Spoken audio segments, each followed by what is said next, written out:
All right, guys. So I wanted to address a couple of things because I am going through my all of my SPS videos because I am making a playlist about stiff person syndrome because of Celine Dion's recent diagnosis with the condition. And so I've been rewatching them. They're not really that old. I think they're from earlier this year, but there were a few things that I kind of wanted to clarify. Um, and I didn't want to wait, for to do it formally because I want to make sure that I'm not like misinforming people, or at least to clarify why I say what I say in the video. But there was one thing that I did notice that was a bit of an inaccuracy, almost like a kind of a lie. So in one of the videos, I talk about, I think it was in the GAD65, where I'm explaining what GAD65 antibodies are and how those play a role in SPS. And I talk about my diagnosis, and I probably talk about this in my SPS, like I think it's called my SPS journey or my SPS diagnosis video. I say that I was diagnosed with no positive tests. I didn't have a positive GAD65 antibody test, and I didn't have the what is it, the not the EKG, but the needle testing where they put the needles into your muscles. Um, I didn't turn up positive for that test either, even though I believe the test was done incorrectly. That is true. What is not true is that I didn't have any positive tests. I did have a positive test. And the reason why I remembered this as I was watching the video is because, I recently got retested for my ANA. An ANA is it's an anti-nuclear antibody test. And that is typically like the standard test for autoimmune illness. I might probably, I think I should do a separate video to talk about what an ANA is. But I did have a positive ANA. As a matter of fact, I had 2 positive ANAs. And that second one I got done in 2016. And I think that when I got my diagnosis in 2018, that's what the doctor used to get me IVIG because I did have a positive ANA. And I was going through the summary that she gave me, the doctor at UCLA that diagnosed me with stiff person syndrome. I was going through her summary yesterday, and keep in mind this is paperwork from late 2018. We're getting close to 2023 right now, so it's been several years, and it's not like I'm just busting it out every 5 seconds to look at it. But because of the news about Celine Dion, I decided to kind of go back through my stuff, and I did see there that that there was something that she saw there on the ANA.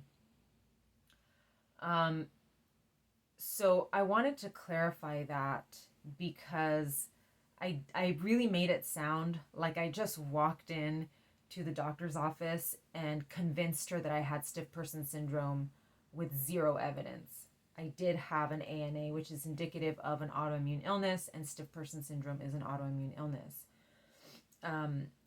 So that's kind of the first clarification that I want to make because I definitely, as I was listening to myself, I was like, that's a lie. Like, I'm not even telling the truth there, but it was probably something that I forgot.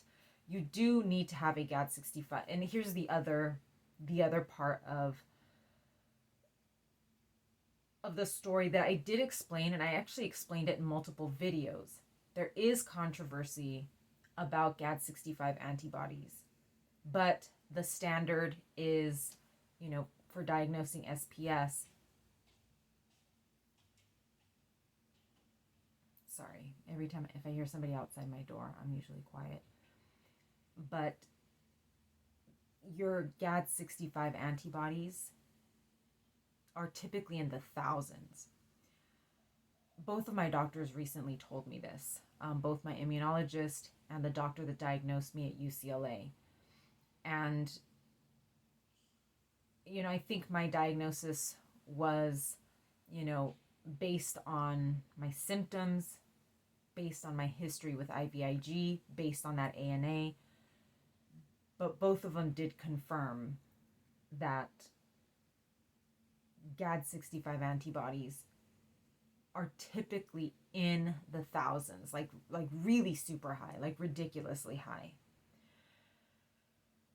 But like I said, and I will reiterate, when you go online and you research it, there does seem to be a little bit of controversy regarding that. And I have seen patients in the Facebook group that are experiencing symptoms, sometimes even severe symptoms, but have either a low or no GAD65. For example, me, I have stiffness. It's not severe, but I have no GAD65. And I honestly believe I do have stiff person syndrome. But typically, and I think for the most part, GAD65 antibodies are like in the thousands, like very, very excessively high. And that would make sense given, people that have these spasms, and because GAD65 is, it's blocking GABA production. I explain it in the GAD65 video. So if it's very, very high, if your antibodies to that are very, very high, then it's blocking a lot. And you're going to have a lot of spasming and all of that. So I wanted to be clear about that, because some of you may be experiencing symptoms. I actually had a girl reach out to me, and I did a video about this, I think, but this was a few months ago, and she was like, I believe I have this. I know I have it. How did you get diagnosed? Because she didn't have GAD65 antibodies. She didn't have like anything, kind of like me, didn't have anything to show. She had been diagnosed, I think, with ankylosing spondylitis, I think some kind of spinal issue, but she believed that she had stiff person syndrome. And I think because she saw me post in the SPS group that I had no GAD65 antibodies, she figured that there might be some kind of a shortcut or some kind of a way to work around, the testing to get to a diagnosis. And unfortunately, there isn't. I may have just gotten lucky, but I do think that the ANA helped me quite a bit. So I want to be clear about that, because there might be some of you out there that are stumbling upon my videos and are struggling to find a diagnosis, and maybe you're heading in that direction of a possible SPS diagnosis. And I don't want you guys to think that people are just handing them out. It's very, very difficult. Either way, I've seen people that are GAD positive, but because the antibodies are not in the thousands, they might have them in the hundreds, but because they're not in the thousands, the doctors are telling them you don't have SPS, even though they're symptomatic. So I got lucky. I mean, I want to say I got lucky, but it did take me 4 years of fighting and going to different universities. And, just, it is hard. It is really, really hard. And I don't want to make it seem like you can just walk in and lie. That's not the way that it works. So I will be talking more about my ANA, because there's more news about my ANA, anti-nuclear antibody panel, but I want to research that a little bit more. So I might just do 2 videos, one explaining what an ANA is, and then, talking about my own experience with,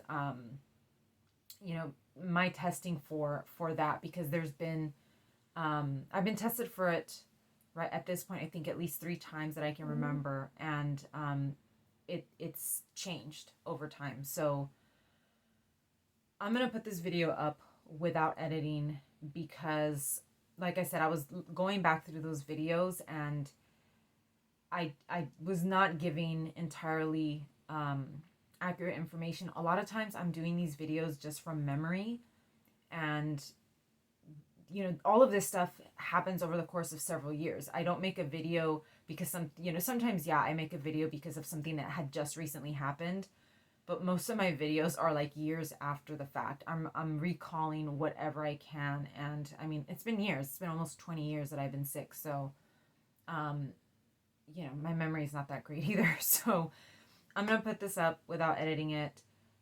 Just you know, just watch this video. If you tap on this video before the other ones, that's great. That way you know what I'm talking about when you watch the other ones. So thank you so much. Go ahead and watch the rest of the videos on this playlist if you want more information about stiff person syndrome.